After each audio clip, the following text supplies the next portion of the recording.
ಈ ಆಳವಾದ ಅಧ್ಯಯನಕ್ಕೆ ಸ್ವಾಗತ. ಇವತ್ತಿನ ನಮ್ಮ ಗುರಿ ಬಹಳ ಕುತೂಹಲಕಾರಿಯಾಗಿದೆ.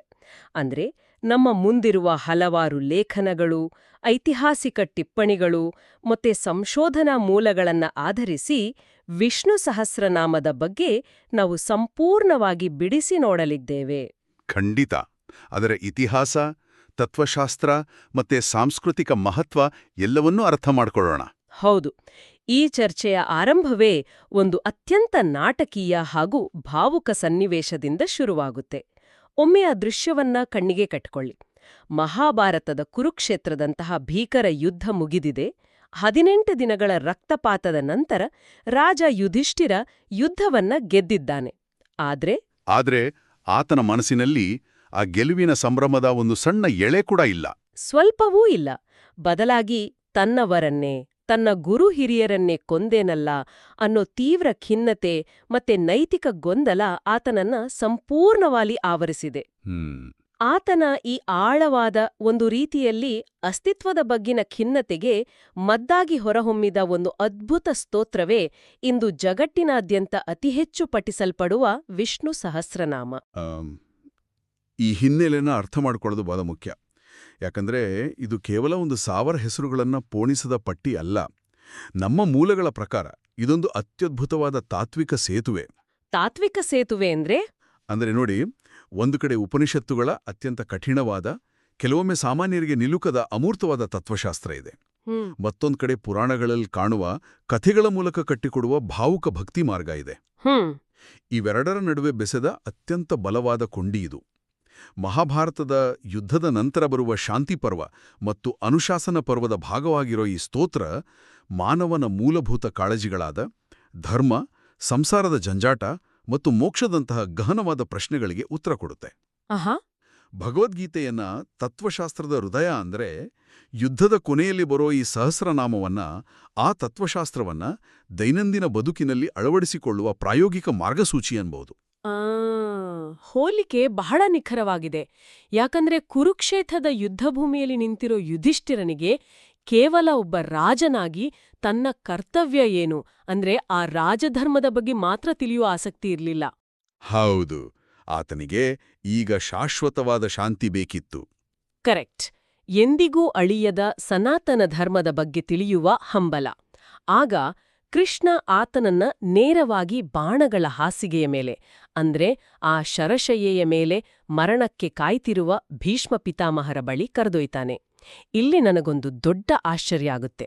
ಕೃಷ್ಣನೇ ಯಾಕೆ ಬೋಧಿಸಲಿಲ್ಲ ಅಂತನಾ? ಹೌದು, ಕೃಷ್ಣನೇ ಸ್ವತಃ ಜ್ಞಾನದ ಮೂರ್ತಿ.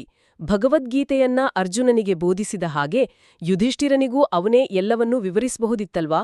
ಆತ ಭೀಷ್ಮರ ಬಳಿ ಯಾಕೆ ಕರೆದೊಯ್ತಾನೆ ಅನ್ನೋದು ಕುತೂಹಲಕಾರಿ. ಇದರ ಹಿಂದಿರುವ ಮಾನಸಿಕ ಮತ್ತು ತಾತ್ವಿಕ ಕಾರಣ ನಿಜಕ್ಕೂ ಆಳವಾದದ್ದು. ಯುಧಿಷ್ಠಿರ ಎದುರಿಸ್ತಿರೋದು ಒಂದು ಸಾಮಾನ್ಯ ಗೊಂದಲವಲ್ಲ, ಅದೊಂದು ಎಕ್ಸಿಸ್ಟೆನ್ಷಿಯಲ್ ಕ್ರೈಸಿಸ್. ಕೃಷ್ಣ ತಾನೇ ಎಲ್ಲವನ್ನೂ ಬೋಧಿಸದೆ ಭೀಷ್ಮರ ಬಳಿ ಕರೆದೊಯ್ಯುವ ಮೂಲಕ ಒಂದು ಸಂಪೂರ್ಣ ಜೀವನವನ್ನ ಅನುಭವಿಸಿ, ಕಷ್ಟ ನಷ್ಟಗಳನ್ನ ಕಂಡು, ಕರ್ತವ್ಯಕ್ಕಾಗಿ ಎಲ್ಲವನ್ನೂ ತ್ಯಾಗ ಮಾಡಿದ ಆ ಮಾನವ ಅನುಭವದಿಂದ ಬರುವ ಜ್ಞಾನಕ್ಕೆ ಮನ್ನಣೆ ನೀಡ್ತಾನೆ. ಅಂದ್ರೆ ದೇವರು ಹೇಳುವುದಕ್ಕಿಂತ ಆ ದೇವರನ್ನ ಸಂಪೂರ್ಣವಾಗಿ ಅರಿತ ಭಕ್ತನೊಬ್ಬನ ಅನುಭವದ ನುಡಿಗಳಿಗೆ ಇಲ್ಲಿ ಹೆಚ್ಚು ತೂಕ ಇದೆಯಂತಾಯ್ತು. ಖಂಡಿತ. ಮತ್ತೊಂದು ವಿಶಿಷ್ಟತೆ ಏನಂದ್ರೆ, ಭಗವಂತನಾದ ಕೃಷ್ಣನ ಮುಂದೆಯೇ ಒಬ್ಬ ಶ್ರೇಷ್ಠ ಭಕ್ತನಾದ ಭೀಷ್ಮರು ಆತನ ಹೆಸರುಗಳನ್ನು ಜಪ ಮಾಡೋದು. ಇದು ಭಕ್ತಿ ಮತ್ತೆ ಭಗವಂತನ ನಡುವಿನ ಅತ್ಯಂತ ಅಪರೂಪದ ಮುಖಾಮುಖಿ. ಕೃಷ್ಣ ಮೌನವಾಗಿ ಕೇಳುಗನಾಗುತ್ತಾನೆ. ಹೌದು, ಮತ್ತೆ ಭಕ್ತ ಭೀಷ್ಮರು ಗುರುವಾಗುತ್ತಾರೆ. ಅಲ್ಲಿ ಭೀಷ್ಮರನ್ನ ಭೇಟಿಯಾದಾಗ ಯುಧಿಷ್ಠಿರ 6 ಅತ್ಯಂತ ತಾರ್ಕಿಕವಾದ ಪ್ರಶ್ನೆಗಳನ್ನ ಕೇಳ್ತಾನೆ. ಆ ಪ್ರಶ್ನೆಗಳ ಕ್ರಮವೇ ಒಂದು ಅದ್ಭುತ. ಜಗತ್ತಿನಲ್ಲಿ ಏಕೈಕ ದೈವ ಯಾರು? ಅಂತಿಮ ಗುರಿ ಯಾವುದು? ಮಾನವರು ಯಾರನ್ನ ಸ್ತುತಿಸ್ಬೇಕು, ಯಾರನ್ನ ಪೂಜಿಸ್ಬೇಕು? ಮತ್ತೆ ಎಲ್ಲಕ್ಕಿಂತ ಶ್ರೇಷ್ಠವಾದ ಧರ್ಮ ಯಾವುದು? ಹೌದು, ಮತ್ತು ಜನ್ಮ ಮರಣಗಳ ಈ ಅನಂತ ಚಕ್ರದಿಂದ ಅಂದ್ರೆ ಸಂಸಾರದಿಂದ ಮುಕ್ತಿ ಪಡೆಯೋದು ಹೇಗೆ? ಈ ಪ್ರಶ್ನೆಗಳು ಕೇವಲ ಯುಧಿಷ್ಠಿರನ ಆ ಕಾಲದ ಪ್ರಶ್ನೆಗಳಲ್ಲ, ಇಂದಿಗೂ ಪ್ರತಿಯೊಬ್ಬ ಮನುಷ್ಯನನ್ನು ಕಾಡುವ ಮೂಲಭೂತ ಪ್ರಶ್ನೆಗಳು. ನಿಜ. ಆ 6 ಪ್ರಶ್ನೆಗಳಿಗೆ ಭೀಷ್ಮರು ಕೊಡುವ ಉತ್ತರಗಳು ಅಂದಿನ ಕಾಲಘಟ್ಟಕ್ಕೆ ಕ್ರಾಂತಿಕಾರಿಯಾಗಿದ್ವು. ಮೊದಲ 4 ಪ್ರಶ್ನೆಗಳಿಗೆ ಭೀಷ್ಮರು ಬಹಳ ಸರಳವಾಗಿ ಒಂದೇ ಉತ್ತರವನ್ನಾಗಿ ವಿಷ್ಣು ಅಥವಾ ಪುರುಷೋತ್ತಮ ಅಂತ ಸೂಚಿಸ್ತಾರೆ. ಆದ್ರೆ ಆ 5ನೇ ಪ್ರಶ್ನೆ ಹೌದು, ಶ್ರೇಷ್ಠವಾದ ಧರ್ಮ ಯಾವುದು ಅನ್ನೋದಕ್ಕೆ ಅವರು ನೀಡುವ ಉತ್ತರ ನಮ್ಮನ್ನ ಬೆರಗುಗೊಳಿಸುತ್ತೆ. ಆ ಕಾಲದಲ್ಲಿ ಧರ್ಮ ಅಂದ್ರೆ ಅತ್ಯಂತ ದುಬಾರಿ, ಕಠಿಣ ಮತ್ತು ಕೆಲವೇ ವರ್ಗಗಳಿಗೆ ಮಾತ್ರ ಸೀಮಿತವಾಗಿದ್ದ ವೈದಿಕ ಯಜ್ಞ ಯಾಗಾದಿಗಳು ಅನ್ನೋ ನಂಬಿಕೆ ಇತ್ತು. ಹೌದು, ಸಾಮಾನ್ಯರಿಗೆ ಅದು ನಿಲುಕ್ತಿರಲಿಲ್ಲ. ಆದರೆ ಭೀಷ್ಮರು ಆ ಎಲ್ಲ ಕಠಿಣ ನಿಯಮಗಳನ್ನು ಬದಿಗಿಟ್ಟು ಕೇವಲ ಮನಸ್ಸು ಮತ್ತು ನಾಲಿಗೆಯಿಂದ ಎಲ್ಲಿ ಬೇಕಾದ್ರೂ ಮಾಡಬಹುದಾದ ಜಪಯಜ್ಞವೇ ಅತಿ ಶ್ರೇಷ್ಠ ಧರ್ಮ ಅಂತ ಸಾರ್ತಾರೆ. ಅಂದ್ರೆ ಯಾರೂ ಬೇಕಾದ್ರೂ ಯಾವುದೇ ಸಂಪತ್ತಿನ ಅಗತ್ಯ ಇಲ್ಲದೆ ಕೇವಲ ಭಕ್ತಿಯಿಂದ ಈ ಮಾರ್ಗವನ್ನ ಅನುಸರಿಸಬಹುದು ಎಂದಾಯ್ತು ಅಲ್ವಾ? ಇದು ಒಂದು ರೀತಿಯಲ್ಲಿ ಆಧ್ಯಾತ್ಮಿಕತೆಯನ್ನ ಪ್ರಜಾಸತ್ತಾತ್ಮಕಗೊಳಿಸಿದ ಹಾಗೆ, ಅಂದ್ರೆ ಡೆಮೊಕ್ರಟೈಸ್ ಮಾಡಿದ ಹಾಗೆ ಕಾಣುತ್ತೆ. ನಿಖರವಾಗಿ ಹೇಳಿದ್ರಿ. ಇದರ ಅತಿ ದೊಡ್ಡ ಶಕ್ತಿಯೇ ಆ ಸೌಲಭ್ಯ ಅಥವಾ ಸುಗಮವಾಗಿ ನಿಲುಕುವಿಕೆ. ಇದು ಸಂಪೂರ್ಣವಾಗಿ ಅಹಿಂಸಾತ್ಮಕವಾದ ಮಾರ್ಗ. ಯಾವುದೇ ಪ್ರಾಣಿ ಬಲಿಯಾಗಲಿ, ದುಬಾರಿ ವಸ್ತುಗಳಾಗಲಿ ಇದಕ್ಕೆ ಬೇಕಿಲ್ಲ. ಕಲಿಯುಗದಲ್ಲಿ ಮನುಷ್ಯನ ಬಳಿ ಕಠಿಣ ತಪಸ್ಸು ಮಾಡಲು ಸಮಯವೋ, ಶಕ್ತಿಯೋ, ಏಕಾಗ್ರತೆಯೋ ಇಲ್ಲದಿರುವಾಗ ಎಲ್ಲರಿಗೂ ಅತ್ಯಂತ ಸುಲಭವಾಗಿ ಲಭ್ಯವಿರುವ ಮುಕ್ತಿಮಾರ್ಗ ಇದಾಗಿದೆ ಅಂತ ಭೀಷ್ಮರು ವಿವರಿಸ್ತಾರೆ. ಇದು ಬಹಳ ಪ್ರಾಯೋಗಿಕವಾದ ಪರಿಹಾರ. ಸರಿ, ಈ 1000 ಹೆಸರುಗಳು ಶುರುವಾಗೂ ಮುನ್ನ ಬರುವ ಪೂರ್ವ ಪೀಠಿಕೆ ಮತ್ತೆ ಧ್ಯಾನ ಶ್ಲೋಕಗಳ ಬಗ್ಗೆ ಸ್ವಲ್ಪ ಗಮನ ಹರಿಸೋಣ. ಖಂಡಿತ. ಇಲ್ಲಿ ನಾವು ದಿನನಿತ್ಯ ಕೇಳುವ, ಆದ್ರೆ ಬಹುಶಃ ತಪ್ಪು ಅರ್ಥೈಸಿಕೊಂಡಿರುವ ಒಂದು ಶ್ಲೋಕದ ಬಗ್ಗೆ ಉಲ್ಲೇಖ ಇದೆ. ಶುಕ್ಲಾಂಬರಧರಂ ವಿಷ್ಣುಂ ಶಶಿವರ್ಣಂ ಚತುರ್ಭುಜಂ ಅನ್ನೋ ಶ್ಲೋಕ ಕೇಳಿದ ತಕ್ಷಣ ನಾವೆಲ್ಲರೂ ಅದು ಗಣೇಶನಿಗೆ ಸಂಬಂಧಿಸಿದ್ದು ಅಂತ ಭಾವಿಸುತ್ತೇವೆ. ಹೌದು, ಆದರೆ ಇಲ್ಲಿನ ಮೂಲಗಳ ಪ್ರಕಾರ ಈ ನಿರ್ದಿಷ್ಟ ಸಂದರ್ಭದಲ್ಲಿ ಅದು ಬಿಳಿ ವಸ್ತ್ರವನ್ನ ಧರಿಸಿದ ವಿಷ್ಣು ಅಥವಾ ಆತನ ಸೇನಾಧಿಪತಿಯಾದ ವಿಶ್ವಕ್ಸೇನನನ್ನ ಕುರಿತದ್ದಾಗಿದೆ. ಇಲ್ಲಿ ಬಿಳಿ ಬಣ್ಣ ಶುದ್ಧತೆ ಅಥವಾ ಆ ಸತ್ವಗುಣದ ಸಂಕೇತವಾಗಿ ಬಳಕೆಯಾಗಿದೆ ಅನ್ನೋದು ಆಸಕ್ತಿದಾಯಕ. ಹೌದು, ಮತ್ತೆ ಆ ಧ್ಯಾನ ಶ್ಲೋಕಗಳು ಕೇವಲ ಪ್ರಾರ್ಥನೆಗಳಲ್ಲ, ಅವು ನಮ್ಮ ಚಂಚಲ ಮನಸ್ಸನ್ನ ಒಂದೆಡೆ ಕೇಂದ್ರೀಕರಿಸಲು ಇರುವ ವೈಜ್ಞಾನಿಕ ಸಾಧನಗಳು. ಇದರಲ್ಲಿ ಬರುವ ನ್ಯಾಸ ಅನ್ನೋ ಪ್ರಕ್ರಿಯೆಯನ್ನ ನಾವು ಸೂಕ್ಷ್ಮವಾಗಿ ಅರ್ಥ ಮಾಡ್ಕೊಳ್ಬೇಕು. ನ್ಯಾಸ ಅಂದ್ರೆ? ನ್ಯಾಸ ಅಂದ್ರೆ ಮಂತ್ರಗಳನ್ನ ಪಠಿಸುತ್ತಾ ಭಗವಂತನ ವಿವಿಧ ಶಕ್ತಿಗಳನ್ನ ದೇಹದ ವಿವಿಧ ಭಾಗಗಳಲ್ಲಿ ಸ್ಥಾಪಿಸೋದು. ಇದನ್ನ ಅರ್ಥ ಮಾಡ್ಕೊಳ್ಳಕ್ಕೆ ಒಂದು ಉದಾಹರಣೆ ಕೊಡ್ತೀನಿ. ಒಬ್ಬ ಸಂಗೀತಗಾರ ತನ್ನ ಕಚೇರಿಯನ್ನ ಶುರು ಮಾಡುವ ಮುನ್ನ ತನ್ನ ವಾದ್ಯದ ತಂತಿಗಳನ್ನ ಸರಿಯಾದ ಶ್ರುತಿಗೆ ಹೇಗೆ ಟ್ಯೂನ್ ಮಾಡ್ತಾನೋ, ಓಹೋ, ನಮ್ಮ ದೇಹವನ್ನ ಆ ರೀತಿ ಟ್ಯೂನ್ ಮಾಡೋದು ಅಂತನಾ? ಹೌದು. ಆ ನ್ಯಾಸ ಪ್ರಕ್ರಿಯೆಯು ಪಠಣ ಮಾಡುವವನ ಭೌತಿಕ ದೇಹ ಮತ್ತು ಮನಸ್ಸನ್ನ ಆ ಭಗವಂತನ ಶಕ್ತಿಯ ಅಲೆಗಳಿಗೆ ಅಂದ್ರೆ ಫ್ರೀಕ್ವೆನ್ಸೀಸ್ಗೆ ಟ್ಯೂನ್ ಮಾಡೋ ವಿಧಾನ. ಈ ಮೂಲಕ ಸಾಮಾನ್ಯ ಮಾನವ ದೇಹವೇ ಒಂದು ಪವಿತ್ರ ದೇವಾಲಯವಾಗಿ ಮಾರ್ಪಡತ್ತೆ. ವಾದ್ಯವನ್ನು ಶ್ರುತಿ ಮಾಡುವ ಆ ಹೋಲಿಕೆ ನಿಜಕ್ಕೂ ಅದ್ಭುತವಾಗಿದೆ. ಆ ಪ್ರಕ್ರಿಯೆಯ ಹಿಂದಿನ ತರ್ಕ ಈಗ ಸ್ಪಷ್ಟವಾಯಿತು. ಇದೇ ಪೂರ್ವ ಪೀಠಿಕೆಯಲ್ಲಿ ಬರುವ ಮತ್ತೊಂದು ದೃಶ್ಯೀಕರಣ ನನ್ನ ಗಮನ ಸೆಳೆಯಿತು. ಮೇಘಶ್ಯಾಮಂ ಪೀತಕೌಶೇಯವಾಸಂ ಅನ್ನೋ ಸಾಲು. ಕಡು ಮೋಡಲಂತಹ ಮೈಬಣ್ಣ ಮತ್ತೆ ಹಳದಿ ಬಣ್ಣದ ರೇಷ್ಮೆ ವಸ್ತ್ರ. ಕರೆಕ್ಟ್. ಕೇವಲ ಬಣ್ಣಗಳ ವರ್ಣನೆ ಅಂತ ಮೇಲ್ನೋಟಕ್ಕೆ ಅನಿಸಿದ್ರೂ ಇದರ ಹಿಂದಿರುವ ಕಾಂಟ್ರಾಸ್ಟ್ ಬಹಳ ಆಳವಾಗಿದೆ. ಕಡು ಬಣ್ಣವು ಬ್ರಹ್ಮಾಂಡದ ಅನಂತ ಶೂನ್ಯತೆಯನ್ನ, ಆ ಇನ್ಫಿನಿಟ್ ವಾಯ್ಡ್ ಅನ್ನ ಪ್ರತಿನಿಧಿಸಿದ್ರೆ, ಹೊಳೆಯುವ ಹಳದಿ ಬಣ್ಣವು ನಮ್ಮ ಕಣ್ಣಿಗೆ ಕಾಣುವ ಪ್ರಕಟಿತವಾದ ವಾಸ್ತವವನ್ನ ದೃಶ್ಯೀಕರಿಸುತ್ತೆ. ಇದು ಆಧುನಿಕ ಖಗೋಳ ವಿಜ್ಞಾನದ ಕಪ್ಪು ಕುಳಿ ಅಂದ್ರೆ ಬ್ಲ್ಯಾಕ್ ಹೋಲ್ ಮತ್ತೆ ನಕ್ಷತ್ರಗಳ ಬೆಳಕಿನ ಕಾಂಟ್ರಾಸ್ಟ್ ಅನ್ನ ನೆನಪಿಸುತ್ತೆ. ಆ ದೃಶ್ಯೀಕರಣವೇ ಈ ಸ್ತೋತ್ರದ ಸೌಂದರ್ಯ. ಈಗ ಇದರ ಅತ್ಯಂತ ಕುತೂಹಲಕಾರಿ ಘಟ್ಟಕ್ಕೆ ಬರೋಣ. ಅದೆಂದ್ರೆ ತಾತ್ವಿಕ ದೃಷ್ಟಿಕೋನಗಳು. ಖಂಡಿತ. ಈ 1000 ಹೆಸರುಗಳನ್ನ ಬೇರೆ ಬೇರೆ ತತ್ವಜ್ಞಾನಿಗಳು ಹೇಗೆ ಭಿನ್ನವಾಗಿ ಅರ್ಥೈಸಿದ್ದಾರೆ ಅನ್ನೋದನ್ನು ನೋಡಿದ್ರೆ ಆಶ್ಚರ್ಯ ಆಗುತ್ತೆ.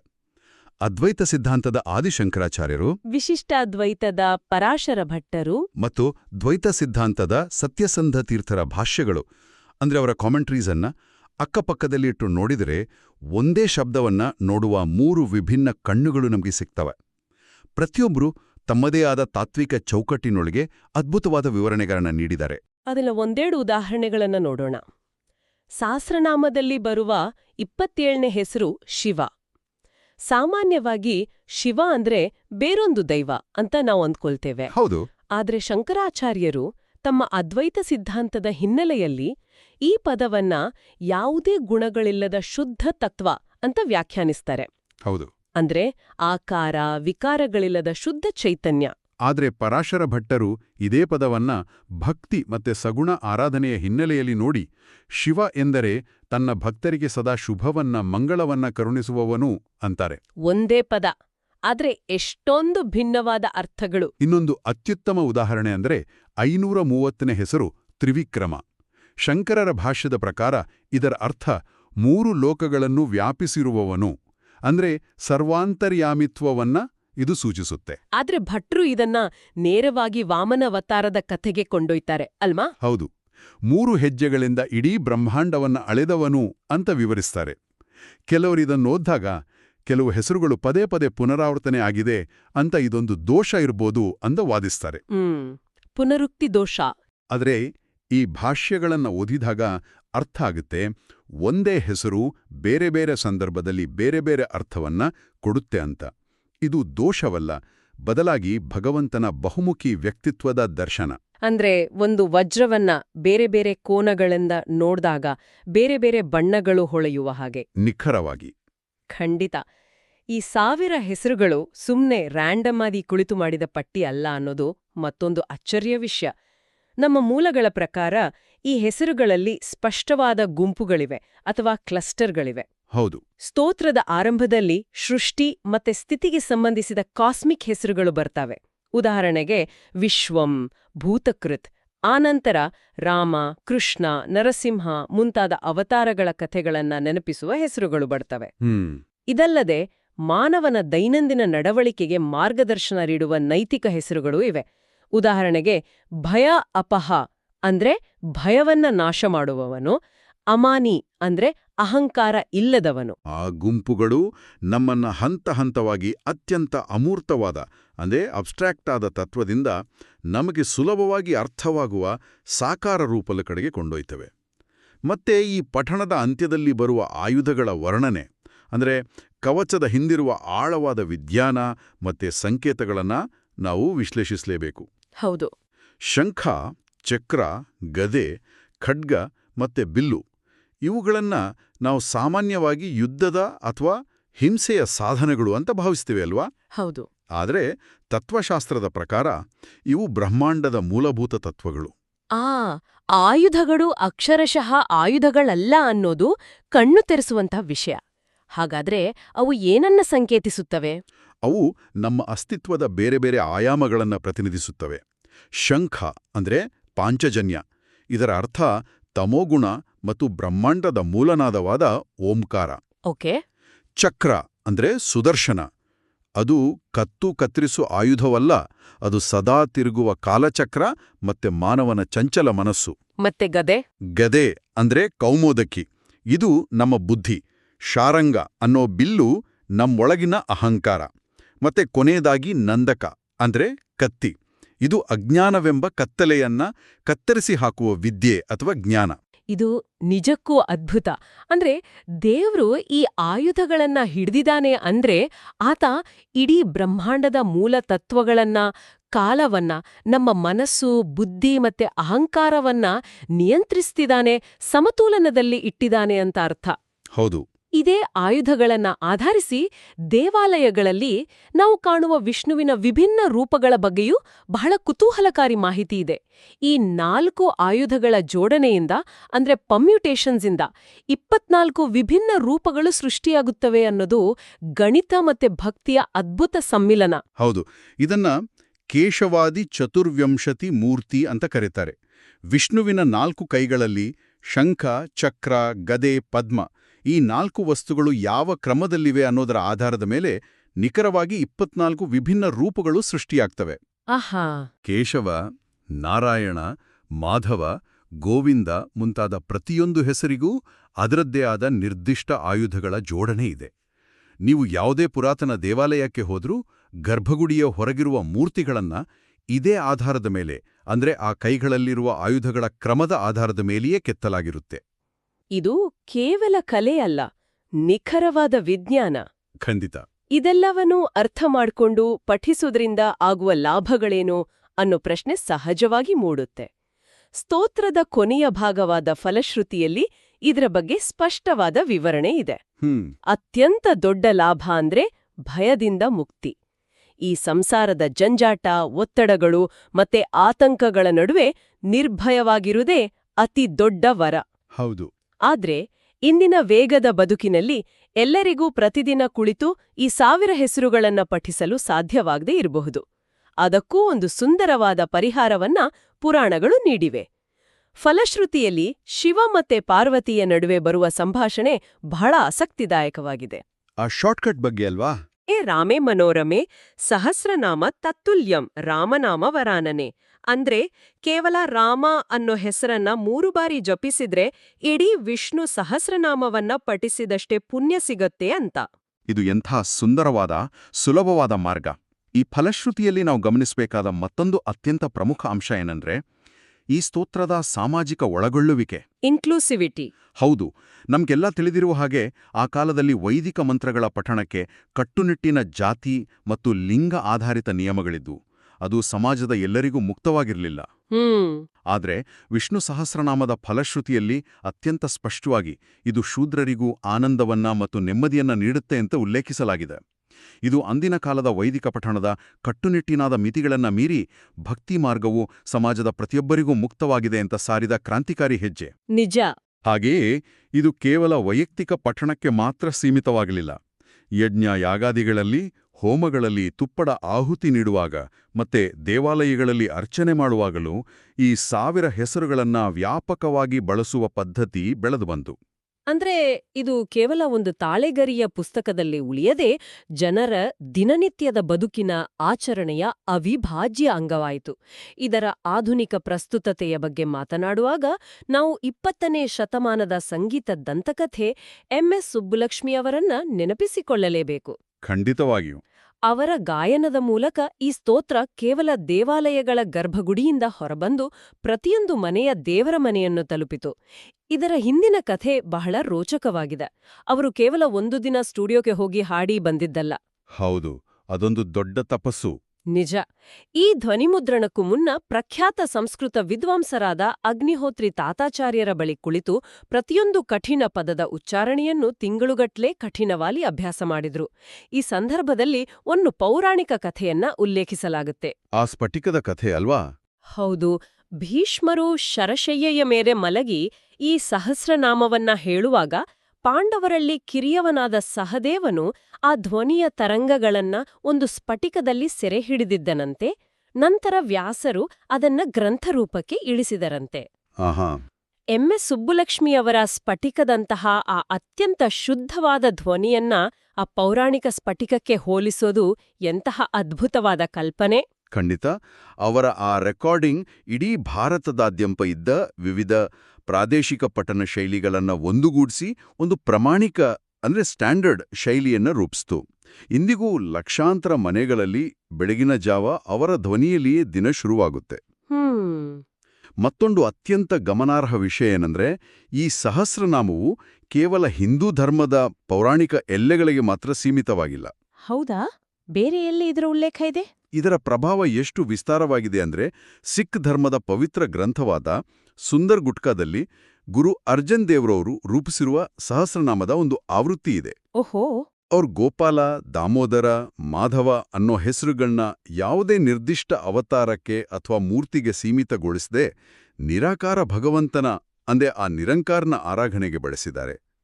ಇದು ಭಗವಂತನ ನಾಮದ ಶಕ್ತಿ ಮತ್ತೆ ಅದರ ಸಾರ್ವತ್ರಿಕತೆ ಹೇಗೆ ಎಲ್ಲಾ ಗಡಿಗಳನ್ನ ಮೀರಬಲ್ಲದು ಅನ್ನೋದಕ್ಕೆ ಅತಿದೊಡ್ಡ ಸಾಕ್ಷಿ.